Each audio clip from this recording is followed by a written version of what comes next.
everyone. Can we all hear well in the back? Nice. Okay, well, thank you all for making it this far. We're at near the end of our conference today, so thank you all for being here. My name is Nina Zhou. I am a second-year MBA candidate at Columbia Business School, and I'm also co-president of our Social Enterprise Club and part of the planning committee for this conference. And in my prior life before the business school, I started my career as a high school history teacher. So this panel is very near and dear to my heart, and it's my great privilege to share the stage with these three wonderful, accomplished educators today, and we're excited to share a little bit about our insights and learnings in the landscape of K-12 education. But to start with introducing our panelists, we have Diane D'Costa, who is the partnerships lead at ideal.org. And at Ideal, Diane co-leads the opportunity portfolio, and she works to build relationships across designers, partners, and community members to co-create programs, experiences, and strategies for economic mobility and community thriving. Next on our panelist is we have Heather Evans, who is the Chief Information Officer at Uncommon Schools, which is a nonprofit network of over 52 high-performing public charter schools serving around 20,000 students across Boston, Camden, New York City, New York, and Rochester. Over her 13 years with Uncommon, Heather has led various transformative technology initiatives that has enabled the network's growth and modernized its operations at scale. And last but not least on our panel is we have Demetra Mallios, who is also a proud alumna of Columbia Business School. And she is the founder and CEO of Puberry, a B2B SaaS company providing gamified and medically verified AI-powered health curriculum for K-12 students. Puberry was created to make health education fun, easy, inclusive, and empowering for everyone. And it is now officially NYC Department of Education vendor. And so with that, if we could give our panelists a round of applause, and we'll start our panel. So to begin, I think to ground our conversation today, I would love to just hear from all of you and for you to share with the audience what brought you into education in the first place and what really has kept you in this space for all these years. And I think we'll start maybe with Diane and come this way. For sure. So excited to be here. You know, get rich, go into education. That's what they say, right? No. So I got into education because I believe that young people fundamentally will change the world and have over the course of history. So I'm really invested in youth leadership. I started out my career as a young person that was advocating to my governor when I was 16. So my approach to systems level change is empowering young people to be the advocates for the world that they want and deserve. So I started out as a high school teacher in Tulsa, Oklahoma. Teach for America is how I ended up there, right around the Oklahoma teacher walkout. Then I opened a school in DC called the Social Justice School, where I was empowering young people with design, so liberatory design in DC. And then that took me to the job at IDEO.org, which is honestly a dream. I am Heather Evans, Chief Information Officer at Uncommon Schools. I really didn't want to go into education. My parents were educators, and I wanted nothing to do with it. Mainly because if you told me what to do, it's the thing I would not do. And so that's what they said. They said, you're going to be natural at this. You're like a great teacher. And of course, when you tell me that, I don't want to do it anymore. And so I went into computer science and math, and then quickly found out that, you know, I like coding, probably not very good at it, and what am I gonna do? And so after that, I went into just IT, general IT, figured some things out, spent some time in corporate IT work, training, and it just was not fulfilling. And I got connected with a program at Pepperdine, the Educational Technology Program, and they had something that you basically experiment, but you don't experiment on others. You experiment on yourself.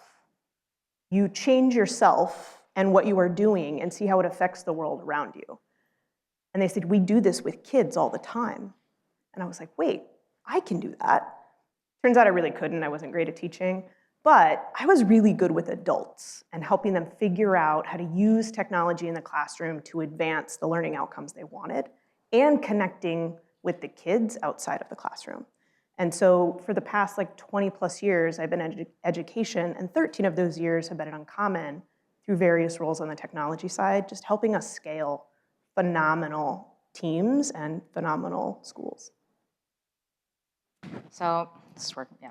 Hi, everyone. I'm Demetra, as we mentioned, founder of Puberry.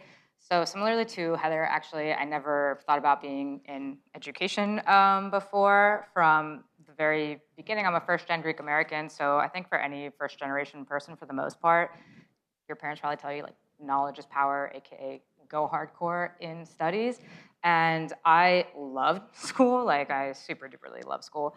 But I didn't think that I'd be coming back in the education space at any point in time. In fact, I actually knew that whatever I wanted to do, I just wanted to make sure that I'd be inspiring people, doing something that would create positive change. And that led me actually through analytics, sports. I was leading the global Adidas women's strategy in Germany and the Netherlands, and also playing soccer there. And then from that, I realized throughout my career, there's a huge thread, which we won't spend time on, but health literacy was a really, really big deal. And I found that the impact of your health education really does impact the trajectory of your entire life, both professionally and personally. And that's why I then created Puberry.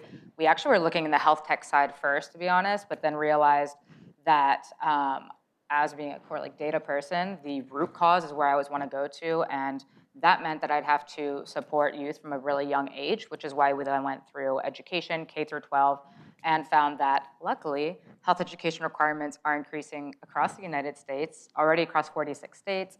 Many more hours are being required. New York City is leading the way, which is why we're starting off here, and that's how we brought Puberry into education. Awesome, great to hear. And I think, the topic or the theme of our panel today is really thinking about innovation and where there might be opportunities for either private capital or private solutions to help address, I think, various tremendous issues and challenges that currently exist in education, whether it has to do with the socio-emotional well-being of our students, whether it's preparing them for an increasingly uncertain and also diverse workforce, as well as, I think, other policy and just general constraints that are happening across the country. But I think to start there, I'd love to hear from your perspectives, how should we even define this idea of innovation, right? How, or what does real, transformative, sustainable innovation and change look like in the K-12 landscape today? I think about this often. At IDEO.org, we do human-centered design and innovation. And I think there's innovation for innovation's sake of just making something new or approaching something differently. But then there's also innovation for a goal, solving a problem. So when I think about human-centered design and innovation in K-12 education, there are no shortage of problems, whether that's engagement, attendance, discipline. There's so many issues. And so I always think asking the right question and starting with the right problem is necessary as a first step. Secondly, I think it's also empowering and elevating the voice of the folks who are in school buildings and classrooms every day. Often we see in the world of education, there are some folks that are I want to do something good, and I have an idea to do it, and have not talked to a single young person in their epiphany of this idea. So there are so many innovators in education already, just by nature of the scarcity in our education systems. Teachers, for example, a true story, I walked into my classroom one day and all of my stations were down off the walls because they were painting my classroom. So I had to quickly pivot and teach in the middle of the hallway. That kind of education innovation is happening every day just by nature of the challenges that teachers are facing. So I think that when we think about education and innovation, we also have to think about teachers and students as the ones who are innovating in a system that fundamentally does not work for a lot of teachers and students themselves. And then from there, the systems level change is in being able to create those spaces for teachers and students to think spaciously around what is it that we want to be true, not just responding to the fires that they need to put out every day. Something that I also see is that being in a school building is tough. And that creates a really tough environment for people to dream up what could be possible. So I think the space for innovation in education is creating that spaciousness, that capacity to dream, to imagine what is it that we want, rather than just respond to the fires that we have to put out. Go ahead. No, Okay, go for it. awesome. Well, yes, to that point, and something that we actually mentioned yesterday on the call was that the way that Puberry really focused on creating our product was actually with the students, the parents, and the teachers from the very beginning, so that we knew we were actually creating something of value that they truly wanted. We're now also in this program called Headstream, which has co-creators that we work with, and another one of the founders in the group is here too. What's up? Just a side note. But what I wanted to add to that was that the one thing that I really see and I think is really important to keep in mind is the purpose of what we're learning in the classroom and where it's going to be used. The thing is that the world is changing so rapidly, even from the time that you start K through 12 and you get to high school and you graduate, even the college degrees now, like things are changing so fast. So we should probably be adapting and ensuring that the students are ready to then enter the real world. And at the current moment, some portions of education maybe are lagging behind, and that's why I think it's really important for us to incorporate, especially tech, within the classroom itself, because you're going to be using that outside the classroom, whether you like it or not, and we should learn how to do that in a good way. Same with different subjects. Obviously, I'm a very huge proponent on health and how that impacts you, but that's the one thing that I really think that we need to focus on a bit more, which is because the reality of the world has changed and the types of jobs you're going to be getting and what you're exposed to, the classroom should also be adapting accordingly. And in some instances, it feels like we're getting stuck doing the same thing, but the reality of the world when you exit the school is very different. So looking for those types of innovation to support what's actually happening in the real world. Yeah, I think that really resonates. And two, I think some of the points that we've mentioned, I'm curious, because I think in education in some ways is notorious for having so many different competing and often misaligned incentives, right? And many, many different stakeholders. And so when we're thinking about innovation, whether it's a product or a service, oftentimes who you are selling the product to is different than the actual users or the stakeholders who are directly engaging with the solution on a daily basis, right? Like you are selling to schools or to parents, but then the people who are using these tools are students and young people. So how, from your experiences, do we align those incentives, or how do we make sure that we're identifying innovations and solutions that actually serve all stakeholders or really elevate the voices of all stakeholders at the table? I'll just start on that one really quickly because off the top of my head. The way that, again, with Puberry, our top 3 KPIs, we were very focused on aligning that with a school's top 3 KPIs. So we ensure that we're supporting what you had mentioned, actually engagement, attendance rates, and the compliance standards. So with Puberry, we've increased attendance, and we did that by increasing the comfortability and confidence in youth by more than 90% within the classroom. We've also increased the performance by increasing health test scores by more than 61%, and engagement has also gone up dramatically with the conversation in the room. And we're enabling the teachers to meet their compliance standards with more than 2,000 lessons available to them and counting. They can also customize, and we're happy to do that for them. And for context, for New York City anyway, it's 54 hours of health class for 6th through 12th grade, and that's 2 classes per week. So we're really making sure that when we go to, the core product really does support the students as well as the teachers. We also support the professional development side. But in order to sell into the school, we knew that we had to ensure that we align with their top KPIs, because when it does come down to it, the funding is tight, and you really need to show them, okay, here's also the value you're getting, so that they can see a concrete impact versus the students only, just reality of what we've seen. So. Yeah, happy to add on to this as a person who sits in the seat of purchasing a lot of these tools. One, it's just got to scale. It can't work in one classroom, and the teacher can't be the person managing their stuff. They have enough to do, And so it has to enable the people that sit behind the teacher that help them do the work to do it, whatever the tool is. The other thing that I would say is it's got to be data-driven. Like, this is great that this is the model you guys are using. It's not the model every platform uses. Like, embed yourself in helping the organization accomplish their mission, and however they are measuring their mission, you should measure your success. I think that's a non-negotiable for us. Like, if you're not gonna help us accomplish what we've already mapped out, it might not be worth doing. And if you're selling directly to teachers, I think it's really hard for a central office to like add validity to that unless you engage the central office as well. Because we have entire criteria on how to evaluate tools, and not just for our highest performing kids and our highest performing teachers. We have to serve a diverse set of folks, both on the teaching side and the student side, and every tool has to do that in our environment. It can't just be one section of kids. And so, totally great to hear that. And this, I'd love to hear your perspective on this from a design side.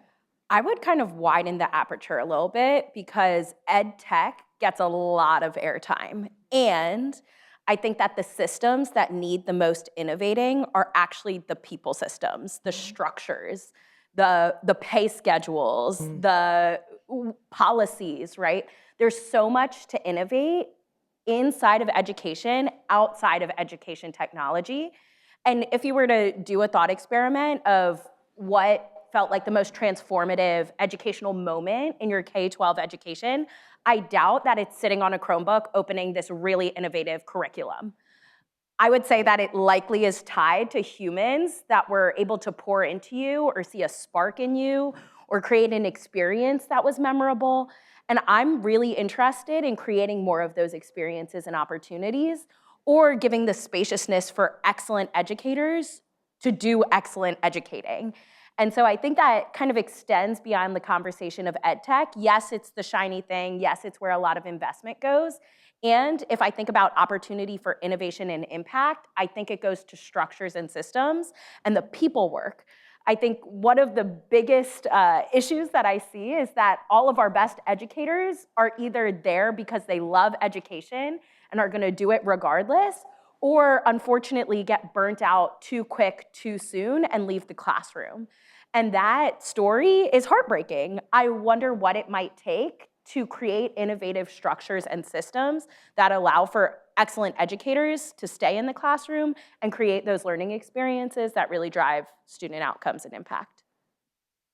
Yeah, I think the last part definitely resonated. I was sharing with the panelists how my, I guess, like stipend as an intern for like a business-related internship over the summer paid more than my entire first year's salary as a teacher when I had first started out. So that just shows like the scarcity, right, and lack of resources that exist within schools and their greater ecosystems. Also, to add to that point, I would say like we do have a system for education innovation in charters. They were created to innovate within the structures, but I think there's a critical piece that's missing, and that's feedback loop of how do we take what we learn in the charter system to then improve the public system. That's what the original promise of charters were, and I think that feedback loop is actually missing. And one of the first things charters did was pay their educators. And that was a substantial draw for educators to go into the charter system. And so I think like there is that structure, but that feedback loop is also missing of what have charters done well, what have they not done well, what lessons are learned, and then how can we use that to innovate the system at large. And I think to that point, I'd be curious to hear from each of your different perspectives. I know we've talked a lot about the scarcity mindset when you are a teacher or even a school administrator, right? You have very limited budget, you have a lot of pressure to show impact, but perhaps in a very quantifiable way. So like solely through test scores or GPAs. You might have competing interests or feedback from parents or like even from your overall staff, right? You're trying to retain your most talented teachers and keep them vibrant and excited to be in the classroom. And I think that calls for a lot of ad hoc solutions. Like I think right now, last year they came out with a study that I think generally on average teachers across the country might be utilizing like 200 to 300 different edtech tools, right, in the classroom. And it's not centralized and uniformed. And personally, I've had many late nights where I was just desperate for like a quick solution to something, right, so I can go to bed and be ready for work the next day. So I guess in that sense, how can we actually support, whether it's schools, teachers, or students, to embrace and adopt new approaches that are innovative, that might require a leap of faith? And I'm curious what your thoughts are to that, like Heather, from your perspective as someone who's on the seat of maybe selecting, right, which approaches or innovations to bring into the Uncommon ecosystem. Yeah. I think first and foremost, our kids have to love learning.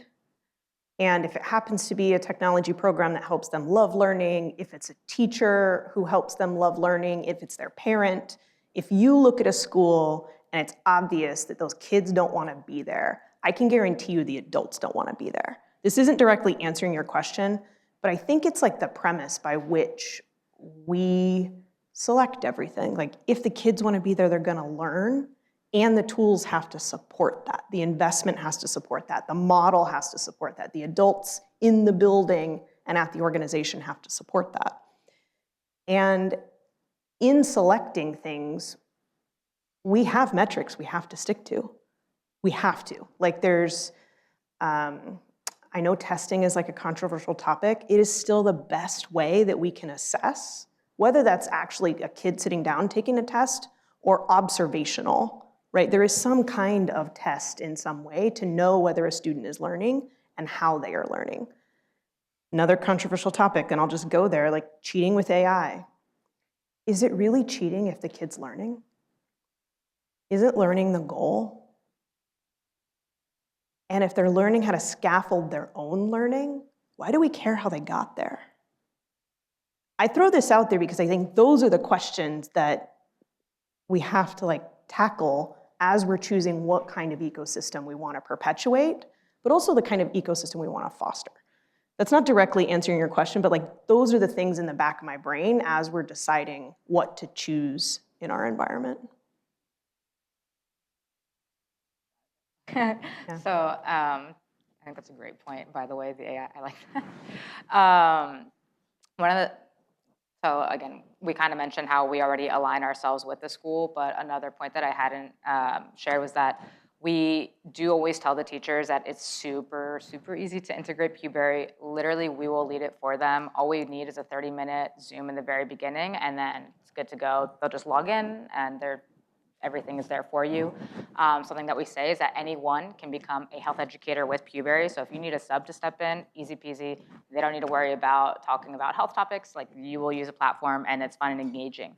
When it comes to the kids being excited, so the thing that we're really proud of is that our students are active on Puberry. Like 50% of the students that we have are active on Puberry every single day. Health class is not every single day, but the way that we set it up is just really fun and engaging for them. And they even are like asking us for more. And with the characters that we have, they actually draw and submit characters to our platform, and then they're like earning the berry bucks to win their characters. So we made it a really fun, way to learn. And the teachers then in turn also have a good time having these conversations with their students because it's a much more engaging environment. It doesn't feel so awkward and forced anymore.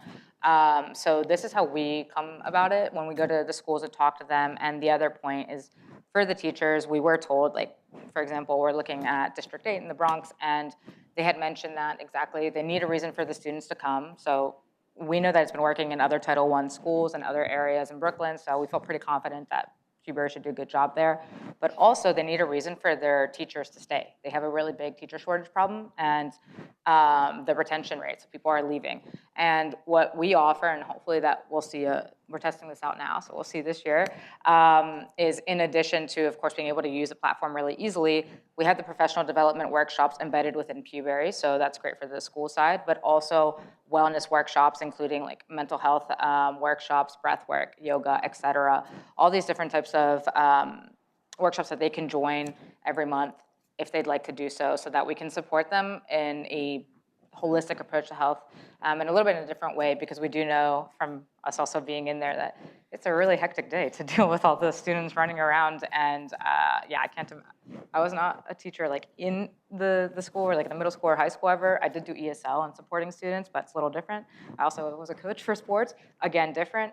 But when we were in the school, I realized it is very tiring. So we try to support them in that way, and we'll see what happens this year. So that's the first time that we're testing it out. I was gonna say, I think to that point, and I think this is where I'm headed next, is thinking about like scaling and sustainability of these solutions, whether it's edtech or, like Diane, to your point, being a little bit more expansive in our definition, right, of what an innovation is. I think there was so much excitement and also movement during the pandemic, right? And we saw a lot of, I think, really promising pilots and prototypes that have largely since disappeared from the market. And the edtech market in particular, but I would say overall, like education innovation, however we define it, that market has really shrunk in size. The growth rate has also like plateaued out a little bit.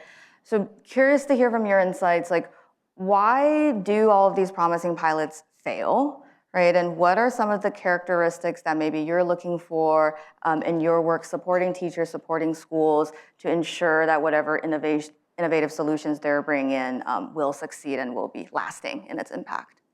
The first thing I'll say is that teachers will use something if it works. And there's fatigue in every year, maybe even every semester. There's a new platform to do this thing, big promises of it'll solve all your problems, kids are gonna love science, whatever it is. But like, there's this fatigue of like, all right, there's a new thing this year, all right, there's a new thing next year. And that fatigue has this impact where educators don't buy in because who knows how long it's gonna last before it goes away. That being said, I think that the things that work last, and I think the things that work are often built by and for teachers, or are backed in learning science, are backed in strong data, are built in a way that are responsive to the needs of teachers and students. And part of my approach is in co-design, co-creation. And what that means is that teachers are the ones who are surfacing their expertise, then prototyping something around that, and then scaling it. So it doesn't matter if the school district is on board because a teacher is telling another teacher, hey, this works. And then the ship is sailing whether or not a district is bought in, a principal is bought in, because teachers feel a sense of ownership in that shifting of power. And then also, if it works for them, it might work for their peers. An example of this is we did some work in Garland, Texas, where the school to prison pipeline is a big problem. We don't have an alternative to suspension and expulsion at scale. But in every school building, there's often a teacher or an adult who can hold students accountable. So what we were interested in asking is like, how might we design an alternative to exclusionary discipline that any teacher can have a way to correct student behavior in a way that isn't suspension and expulsion. So we started by surfacing the insights of who are the teachers who are holding kids accountable, what are they doing, how might we create tools that allow more teachers to do those things, and then allow for those teachers to test them out in a gym class, in an English class, in a 7th grade math class, across contexts. And so what we came up with had legs in the sense that it worked and teachers were using it in their context. We were treating them as professionals. We were compensating them for their co-design expertise. And something like that really stuck. The district, not so happy about it because mindsets in Texas, we have strong feelings about discipline. That being said, it worked. And so teachers were becoming the advocates for the tool that they created and the approach that we took together. But when we use teachers and recognize them as the experts and professionals that they are, and then also allow for them to create things that work, it sticks, and they don't have to worry about, we're using one thing one day, one thing the next day. I don't know if I want to buy into this tool that might not be there next year. Wow, I did a great job with that. You did a great job. Like I'm like, Stop on that. I have questions. Go ahead. Well done. I mean, I think that was well done. The only thing I'll note or add to is that that's exactly how we actually were able to become New York City DOE vendors really quickly, was because the teachers and the schools sponsored us and wanted us in right away. Originally, they bought a Figma version, like we didn't even have a real product, so, and the kids really liked that version too.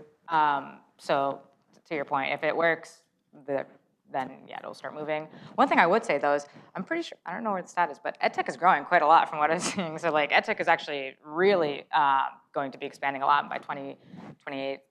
Forget the numbers, it's on our slide deck. I can't remember right now, but it's definitely growing. So. Yeah. I think to that point, I think there's actually a big topic we haven't touched upon yet, which is AI. And I think with this new AI boom, we're starting to see the projected CAGR of the edtech market is growing. It's back into double digits. So like looking a lot more optimistic than I would say even a year prior. I guess I'll start with you, Heather, but would love to just hear how is Uncommon using AI and where do you think there's real opportunity for AI to come in and address some of these critical issues that we are seeing in K-12? Because I do think there's a lot of noise as well around this hype. Yeah, there's a ton of noise. If any of you are familiar with like the phrase, the hype cycle, we're at the peak of that hype cycle. The good thing is when you're at the peak, it means you're on your way down. So I'm hoping that we'll stop hearing about all this AI shenanigans, but something new keeps coming out, so maybe not. So the way Uncommon is approaching AI is two ways. One, we are trying really hard to encourage frontline innovation. We have some teachers who have developed tools that we are then taking to vendors to partner with them to develop and scale. Because a teacher is thinking about what's happening in their classroom. It's not really part of their skill set to think about it for every teacher or even the students beyond their classroom or their subject matter.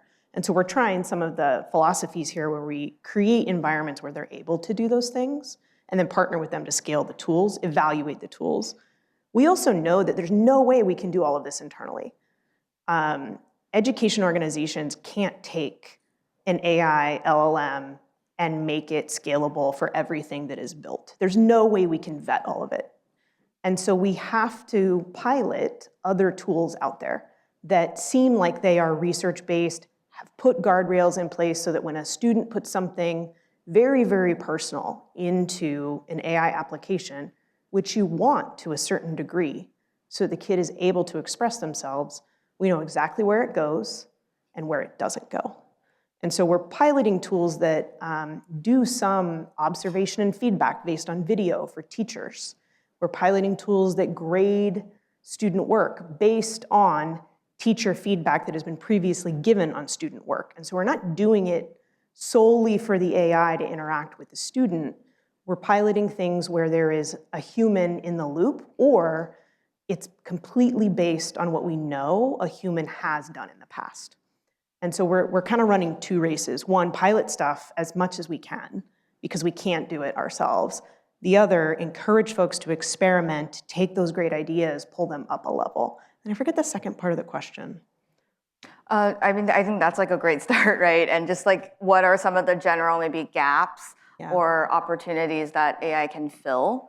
That is not just noise, that isn't just a bad actor, right? Trying to maybe capitalize off of this hype or off of these very real existing needs in the classroom and beyond. Yeah, this might be a bit Pollyanna-ish, but I actually think and have believed for quite some time that AI and technology are a great equalizer if we can use them for good, and in particular around differentiation. Every student does not need the same thing. I didn't need the same thing as my sisters, and we all grew up in the same house. And so why would we assume that every kid needs the same thing at the same time? We're a time-based education model. We're not like a mastery-based education model or anything else for that matter in America. And so I think there's opportunity for AI to actually help us get better at differentiating for where kids are, where adults are, and maybe not have a teacher stand in front of the classroom and give a lecture and engage differently. That's not Uncommon's model, to be clear. It's not a teacher at the front of the classroom engaging. Kids engage each other, and we do it a little differently. But I think AI has the opportunity to play the role of a coach and instructor, but not a mentor. And one of the reasons that a lot of people get into education is to like mentor and help kids grow and to engage with kids. And standing at the front of the classroom teaching, I think steals that joy from our teachers. And so I think that's one of the opportunities. I'm not sure we're there yet, but friends, we are close. We are really, really close to being able to differentiate for almost any student. I would also say that the tools are only good insofar as the adult that's facilitating the learning experience.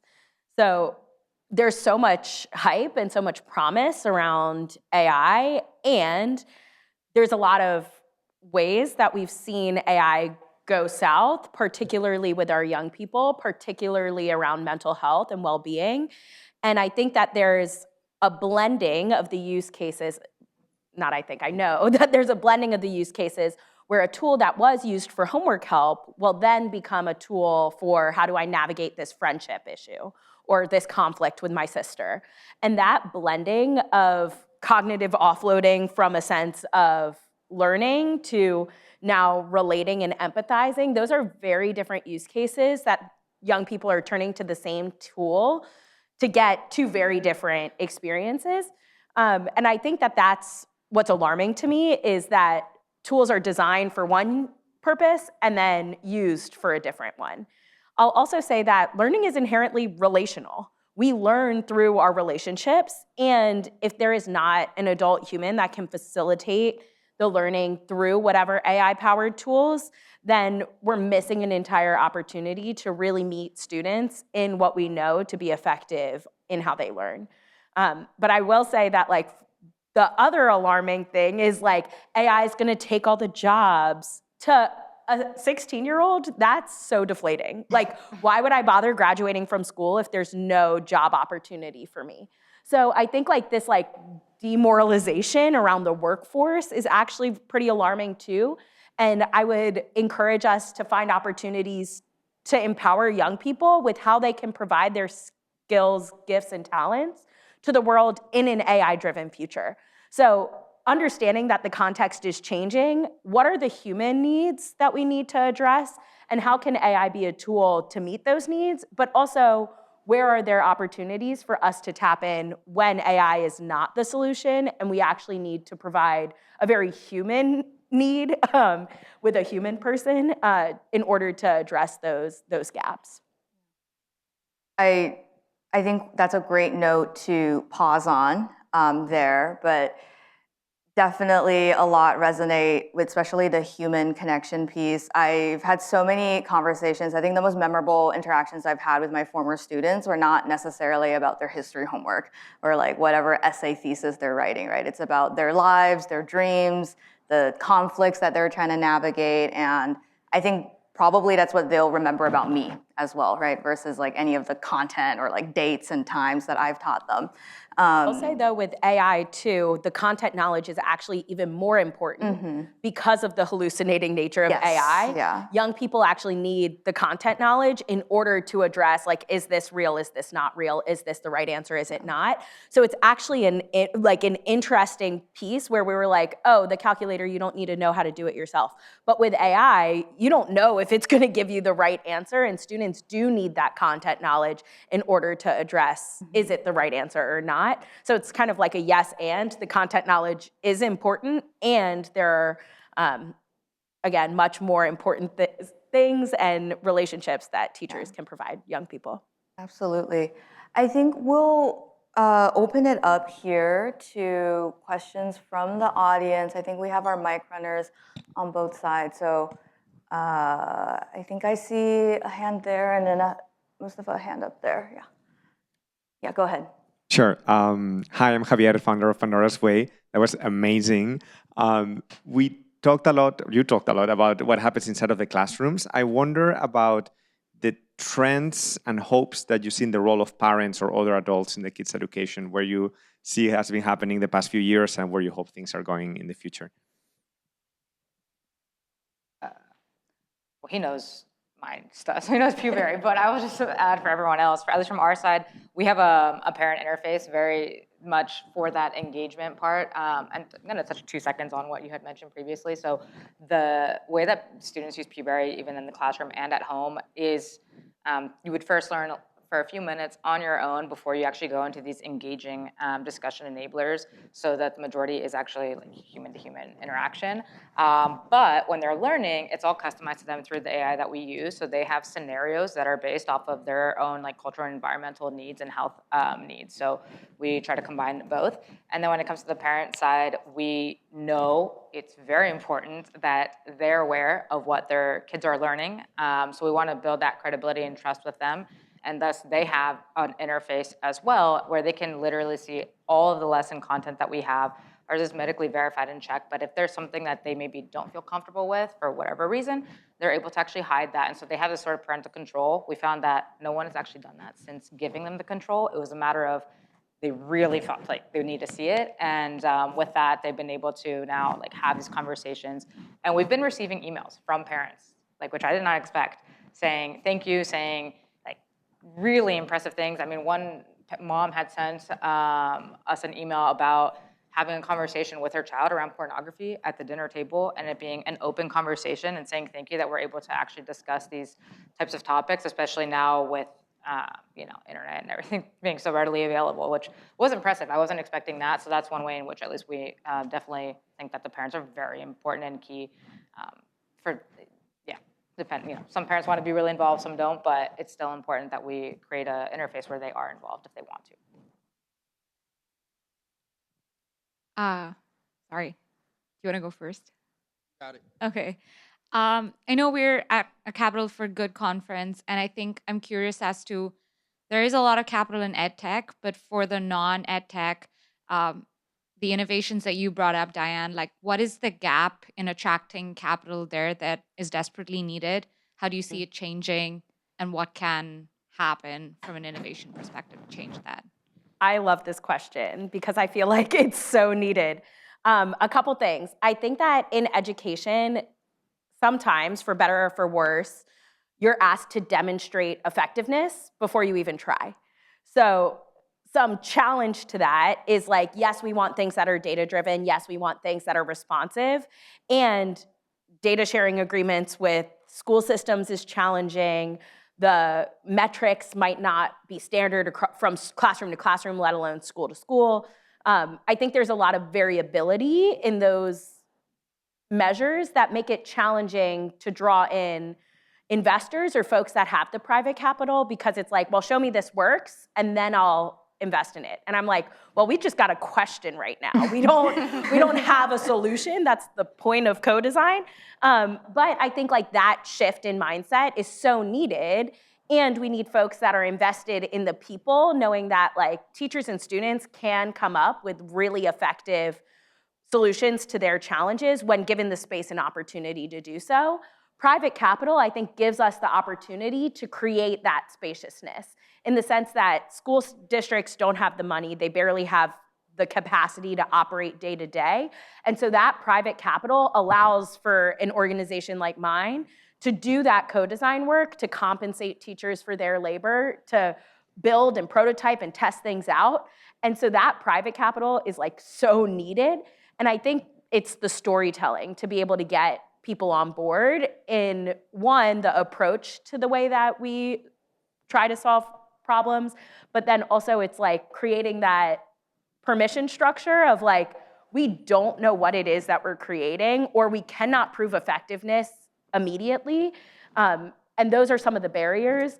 But I think if we can create the opportunity, then it allows for pretty transformative things. And also, don't get me wrong, I'm not saying to use kids as guinea pigs for any idea, because that does happen too. And so I'm not saying to just like throw something against the wall and hope it sticks.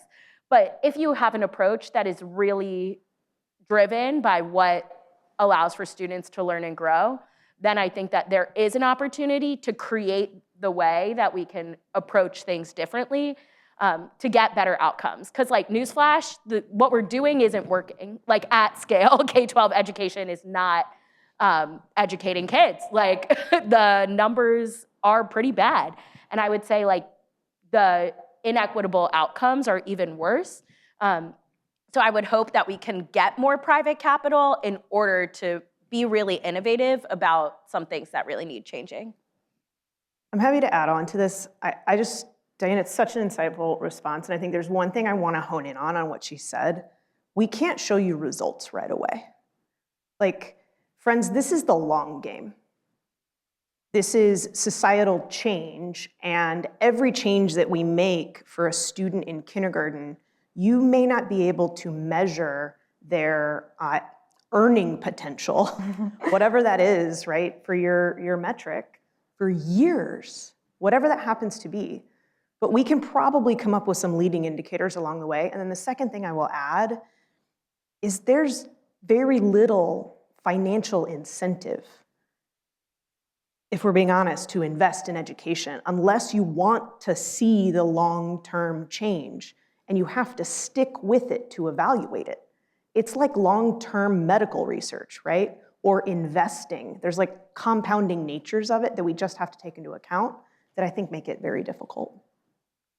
Exactly how I feel with Puberry, because it's also health, like the health-wise, we say we really want you to have it from K through 12, so you can really see the impact. I think we have time for just one last question. I think, My question or my comment actually hopefully builds on the question that was asked earlier. I think one of the things that we haven't touched on, and I think it's important for us to touch on it, is the reality that most of the ed tech that's in front of kids right now is not in front of kids because it's proven efficacious. Part of the reason why we're seeing like favorable CAGR projections actually has little to do with investments that are going into ed tech startups. Most of that investment is going into incumbents, established organizations, who have legacy tools that are not backed in any way by research. And the irony for me is that most of the solutions that are backed by evidence and learning science are coming from startups. So I'm really interested to see, from a school perspective, how you navigate that. Because what we're seeing is that most schools are making purchases in a way that substitutes brand for quality because it's not based on evidence. So I'm really interested in knowing how you're addressing that, and for the startup in this space, how you're navigating the notion that early entrants in that space are not investable or perceived to not be investable. So first, we pilot it. Like, it's one thing for you to show us your data. We're going to talk to the people you've deployed it with. We're going to run our own tests on it and figure out, is it going to work for us? Every instructional model is different. Is it going to work for every teacher in our environment? Maybe, maybe not. That's the first. Like, we actually test it. We will ask you to give us a chance to test it. We're not going to say, hey, we're going to pay you money to let us test it to tell you whether we're going to use your product. We're going to say, we want to prove it. So that's like the first. The second, it has to scale. If at any point during the testing we figure out it's not going to serve 20,000 kids well in an efficient manner, we just can't do it. Like, it's not feasible. And then I think this idea of the incumbent is an interesting concept because there's also this like theory of acquisition in ed tech. There are big players in the ed tech industry who started out in what I will call like the publishing era of education, and they just acquire things. And it's like acquiring textbooks or publishing rights or CDs that you would distribute educational materials on. And they're still using that model. And a lot of times things go there and don't get adapted to a new environment. Or the technology that they built in the late 90s in some dude's garage is still in their environment, and it is a nightmare for IT departments to manage. And here's like the cold truth about it. The cost of switching, there's nothing better. Like, don't get me started on like a standard student information system that tracks kids' grades and parent information. If anyone out there wants to build that, I will pay you money. What's in the market now is terrible. It's from the late 90s, and it doesn't serve our kids. But if I think about it, that's also not what creates value in schools, right? What creates value in schools is instructional tools that help kids learn faster and develop into full human beings. It's not the thing tracking their grades. And so it's not where I would actually, like, if I had to choose, where I'd choose. So I understand why they haven't done it. Probably doesn't directly answer your question, but I'd love to hear like how the startups are handling it. Yeah, so I do want to say one thing really quick on that. We were at a leadership summit this past week in New York City for one of the districts. with all the assistant principals and principals there. And to that point, they latched on real quick to something that was not an instructional value add, and quite frankly, something that you can buy on Amazon. But I found out they don't actually, I guess because of all like the hecticness, they had no idea this thing existed. It was, I'm not gonna say what it was, so that I don't, because you can find them. But I was shocked. And when we were standing up and sharing, literally like, we've done all these pilots. We are finalists at the National Oracle Health Competition and a pediatric accelerator program with like Children's National Hospital. So like, we're working with doctors, like we know it's working. We're testing the efficacy and the way in which you can actually retain information. Yeah, it was a bit more of a little bit more of a harder like conversation to have and sell versus the thing that was aesthetically pleasing to the classroom, but wasn't actually an instructional ad. And we saw people go right to that right away. I'm sorry, I forgot what your question was for me. But I just wanted to say on that point, like,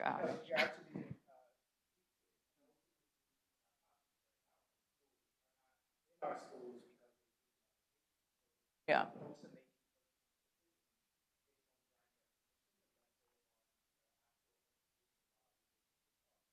For us.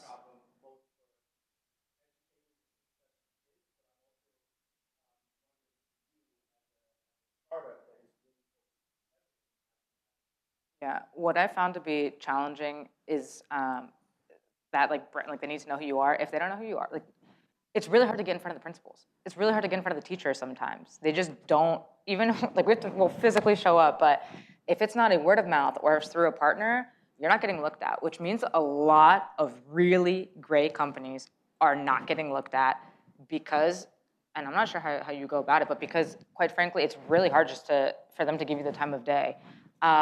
So that's something actually that I'm working and figuring out right now. So I can't really tell you, like we're working through that. We found that the leadership summits, the conferences, and the partnerships have been the best way to get in front of people.